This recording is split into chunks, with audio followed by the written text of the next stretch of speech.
UGC. For many of you, that is an acronym that sends a shiver down your spine. You might be a super old player that hates what Roblox has become and would never ever be caught dead wearing anything that's not genuine 100% Roblox created material. You might be a top trader who, with your seemingly infinite supply of money, has never really bothered to buy any item that doesn't have a comma in its price. Or you might be just a regular guy who roams the catalog sorted by recently updated from time to time and can't help but notice that that cool looking droid shoulder pet you are eyeing isn't quite as unique as you thought it was. Whatever the reason, I think that by this point, most of the Roblox community has found at least one thing that sort of rubs them the wrong way about user-generated content. I mean, UGC bad isn't exactly a new video concept nowadays. So why am I making this video? Well, every person is different, and in every UGC hate video I've watched, the creator has given a slightly different reason for why they hate UGC. No one can quite agree on which aspect of it they dislike the most. And UGC isn't going away anytime soon. In fact, according to the timeline that they released a couple months ago, Roblox's future plans include releasing the ability to make full UGC avatars. So this week, I thought it would be a good idea to consolidate all the opinions I've seen floating around online, as well as my own opinions, into a few key points, so that even if you're a UGC fanboy, by the end of this, I hope you at least kind of understand where the other camp is coming from.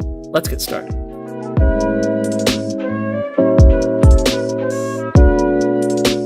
This is probably the biggest reason for hating UGC that I found online, and it encompasses a lot of facets of UGC as a whole, so I'm going to go ahead and subdivide this category into a few different breeds of laziness. First up is duplicated items. UGC creators have this tendency to create a clean-looking mesh and then release it 10 billion times with a different texture each time. Now, this might sound hypocritical because Roblox has done this in the past with items like Sparkle Time fedoras and Clockwork headphones, but you gotta remember that those retextures were spread out over years-long periods. What UGC creators are doing is making one mesh, whipping up a bunch of very similar textures for it in an afternoon, and releasing them all into the catalog at once. This is usually very helpful when you're trying to create aesthetically pleasing outfits, because one particular color might not work very well with another, but a lot of people can't help but think of the fact that they're making 10 times the profit they would be if they just released one texture, and when you think about it like that, it sort of leaves a bad taste in your mouth. Secondly is UGC trends. I define this concept as whenever a creator takes an idea that another creator came up with and uses it in their own items. When UGC was first created, we started seeing examples of this almost immediately with texture series like Cartoony Rainbow, Hacker Mesh, Color Changing, etc. And I think the main reason for items like these originally getting popular is because before UGC, Roblox had never really seen anything like that before. Most people didn't know that you could just turn a hat inside out or make it just lines. And it was a cool gag at first, but then other creators saw how much profit people like Cody Dead were making from them and decided they wanted in on the action. And the more people made those kinds of items, the more they grew in popularity, so that more people would make those kinds of items, and before you knew it, the concept of a UGC trend was in full swing. The only problem is, for reasons I'll get into later, a lot of these trendy items were low effort and not very good looking. The main reason so many cartoony rainbow items exist is because they're so easy to make. Fortunately by now, the novelty has sort of worn off. Most of the cartoony stuff on the catalog is tastefully done now, and the ones that aren't don't exactly tend to get a lot of love. But unfortunately, it's been replaced recently by other less noticeable trends. A very recent example of this is all the Friday Night Funkin' items. Friday Night Funkin', for those of you who somehow still don't know, is a very popular rhythm game that involves cartoon-style characters, and at some point, UGC creators started uploading Roblox hats themed to various characters from this game. Kids loved them, and they made a lot of profit, so as a result, more and more people started making FNF-themed accessories, and now Roblox is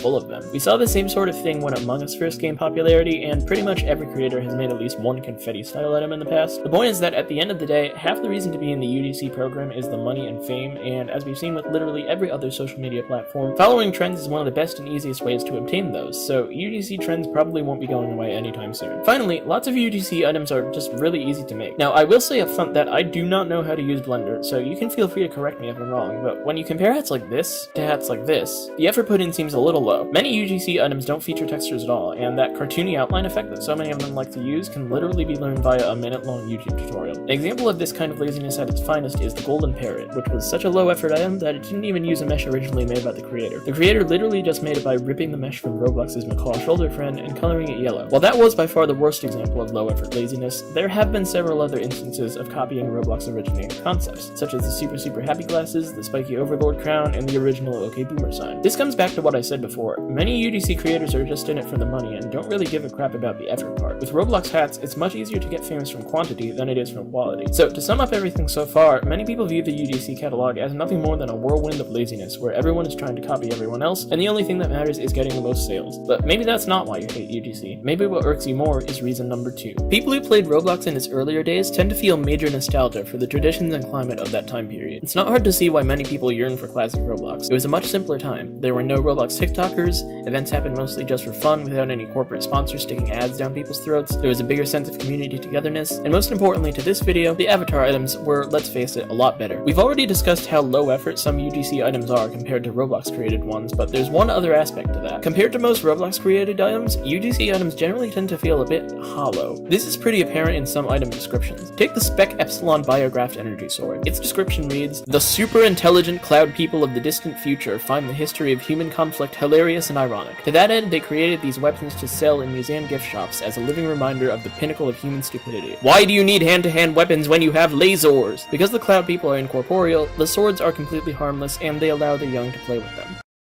This description not only radiates 2010's charm, but it also weaves together a wonderfully weird storyline in the process. This is what I would call a fun description, and overall it sells the spirit of the item really well and makes me want to own it. Now, let's take a look at the description of the children's neon blue head, which incidentally is part of a Poppy Playtime trend that is just starting up. Thanks to KJ Elliott to authorize this item to be sold in Roblox catalog.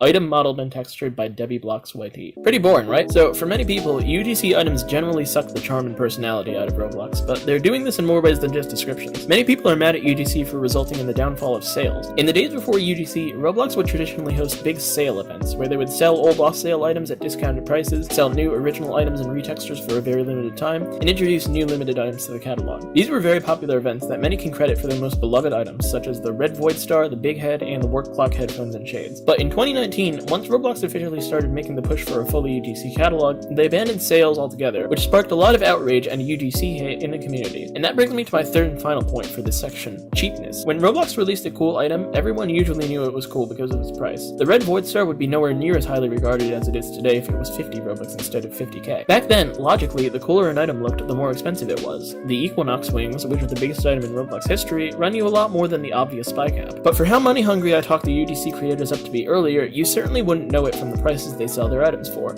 Look at this giant pair of white elves wings. They're about the same size as the white wings that Roblox uploaded for about 1,000 Robux, and in my opinion, they actually look cooler than them too. So you'd expect them to sell for a bit over 1,000 Robux, right? Wrong. These are 100 Robux. When UGC was first created, everyone celebrated these cheap prices, and rightfully so. We could have cool looking stuff finally without having to pay Roblox's relatively high prices. But now that it's gone on for 2 years, we're starting to see somewhat of a deflation in item coolness. There are too many cool items out now, and it's kinda oversaturated the UGC market. If every UGC item is cool, then really no UGC items are cool at all. They look nice, but in the back of our minds, we all know that they're super cheap. And this is what really separates those who buy for looks from those who buy for money. If you really just care about looking good, you're probably a big fan of UGC. On the other hand, if you hate even the good-looking UGC items, you're probably, no offense, a little materialistic and prize the value of something more than the thing itself. And hey, I'm willing to come out and admit it, that's kinda me. I wear my dethroned Rule of the Universe hat not just because it looks cool, but because it's the rarest and most expensive hat I own. But that is another reason why you might hate UGC. You just can't stand to associate yourself with any part of what you perceive to be the cheap, charmless ruination of Roblox. Now, this final section isn't as popular of a hatred reason as the other two, but I still did see it come up at some point, so I did want to talk about it. Basically, in 2019, Roblox decided to give all members of the Video Star program UGC access by default. It's speculated that this was because YouTube changed its rules around that time so that kid-friendly YouTubers get less ad revenue, but this still made a lot of people pretty mad. Tons of people apply for UGC access every month, and yet some random people who happen to make YouTube videos and might not even have Blender experience are allowed into the program just because they don't make enough money. And it doesn't matter if they can't make hats. Many YouTubers just collaborate with people who do know how to do that. So you can not only make profit from UGC if you are a YouTuber, you can also make profit if you are one of said YouTuber's talented friends. And yeah, that made some people pretty mad. Not only that, but the accessories that YouTubers upload are often really low effort. Like,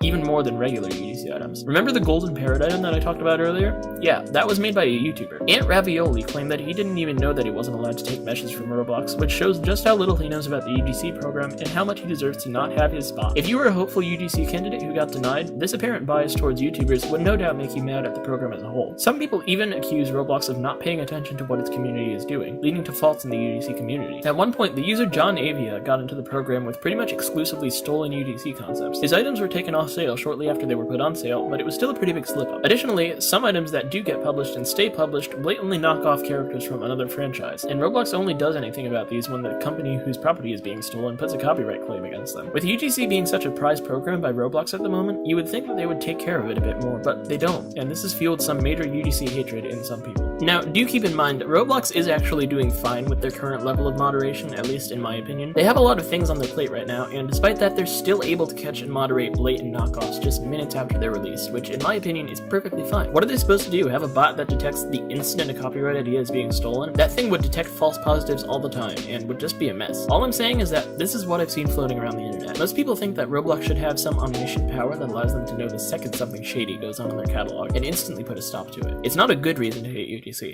But it is a reason.